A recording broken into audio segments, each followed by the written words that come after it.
Hello everyone, कैसे हैं आप सभी अच्छे होंगे। तो जैसा कि आप सभी लोग जानते हैं कि हम लोग डेली बाय डेली साइंस के मोस्ट इंपॉर्टेंट क्वेश्चंस करते हैं, तो उसमें आज हम लोग साइंस के टॉप 20 क्वेश्चंस करेंगे। तो कृपया 5 मिनट पेशेंस बना के रखिएगा और बहुत ही बेहतरीन आपके जो एग्जाम में साइंस के क्वेश्चंस बन सकते हैं वो चीज़ें मैंने यहाँ पर लिया हुआ है। ठीक है, तो सबसे पहले बात करते हैं सर्वदाता रक्त समूह को, मतलब सर्वदाता ब्लड ग्रुप को क्या कहते हैं। तो उसको कहते हैं ओ। ठीक है, ओ पॉजिटिव। फिर से उसके बाद आता है सर्वग्राही रक्त समूह को क्या कहते हैं, तो उसको हम लोग कहते हैं AB। ठीक है, RH फैक्टर संबंधित है, तो RH फैक्टर संबंधित है तो जो है रक्त से है। ठीक है, RH फैक्टर के खोजकर्ता कौन से, तो लैंड स्टीनर एंड वीनर है, लैंड स्टीनर और वीनर है। रक्त की शुद्ध करता है कौन करता है, तो इसको वृक्क करता है, मतलब किडनी करता है रक्त को शुद्ध। ठीक है, तो इस तरह से हम बहुत ही इंपॉर्टेंट क्वेश्चंस करेंगे, तो कृपया आप बहुत ही आराम से इस क्वेश्चंस को पूरे को देखिएगा। और मैं डेली ये आपको एक चैलेंज करता हूँ कि जो भी मैं पढ़ाऊँ अगर जो आप याद कर लेते हो ना, तो आपके साइंस के चाहे जीके जीएस के जो भी क्वेश्चंस होंगे ना वो तो नहीं फंसने वाले हैं। ठीक है, और कृपया चैनल को जरूर से जल्दी 1000 सब्सक्राइबर कर दीजिए, क्योंकि इसको मतलब मुझे लाइव आना है और आप सभी को लाइव मतलब मैं पढ़ाऊँगा। ठीक है, ब्रिक का भार होता है, तो ब्रिक का भार 150 ग्राम होता है। रक्त 1 बिलियन क्षारीय कितना होता है, तो 1 बिलियन क्या कहते हो, तो 1 बिलियन को क्षारीय कहते हैं। ठीक है, तो क्षारीय हो जाएगा।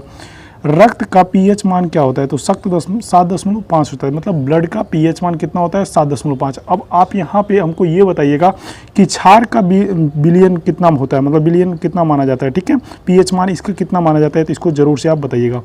हृदय की धड़कन को नियंत्रित करता है, तो पेसमेकर जो होता है हृदय के धड़कन को क्या करता है, नियंत्रित करता है।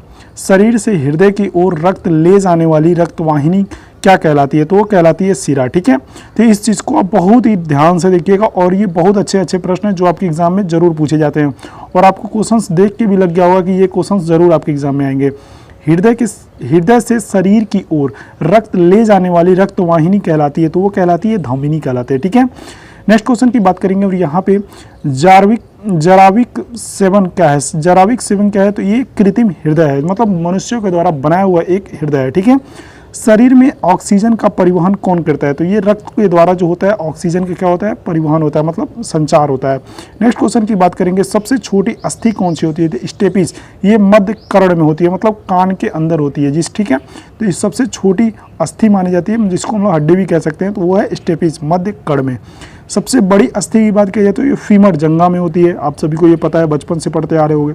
सबसे लंबी पेशी, ये इसमें बच्चे बहुत सारे फंस सकते हैं, कई लोग क्या करते हैं फीमर मार के आ जाते हैं, लेकिन ये गलत होता है। स्ट्रोरियस होता है, क्या होता है, स्टोरियस होता है, स्टोरियस। नेक्स्ट क्वेश्चन की बात करेंगे यहाँ पे।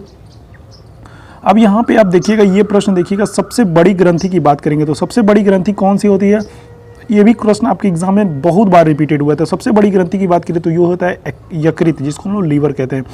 नेक्स्ट क्वेश्चन की बात करेंगे, सर्वाधिक पुनरुद्धान भवन की क्षमता क्या होती है, तो उस कहाँ होती है, तो वो होती है यकृत में होती है। सबसे कम पुनरुद्ध भवन की क्षमता कहाँ होती है, तो वो होती है मस्तिष्क में होती है। शरीर का सबसे कठोर भाग क्या होता है, तो दांत, इनेमल, जिससे इनेमल मतलब ये होता है, इनेमल से ही दांत का निर्माण होता है, इसीलिए उसको इनेमल नाम दे दिया गया। ठीक है, तो इस चीज़ को नोट कर लीजिएगा।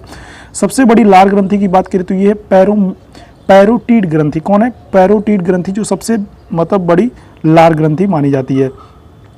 अब यहाँ पे नेक्स्ट क्वेश्चन के देखेंगे और ये भी यहाँ पे आप समझिएगा कि जो भी आपके प्रश्न है ना, ये आपके एग्जाम में जरूर कहीं ना कहीं रिपीटेड हुए हैं, तभी यहाँ पे आपको दिखाई दे रहे हैं। सबसे छोटी WC क्या होती है, तो लिम्फोसाइट होती है, जो सबसे छोटी WBC होती है, मतलब व्हाइट ब्लड सेल्स होता है। और यहाँ पे सबसे बड़ी WBC क्या होती है, व्हाइट ब्लड सेल्स किसको कहते हैं, तो मोनोसाइट को सबसे बड़ी होती है। सबसे बड़ी सिरा क्या होती है, तो एनीफीरियर होता है। एनीफीरियर क्या होता है, आपका सबसे बड़े सिरा होता है।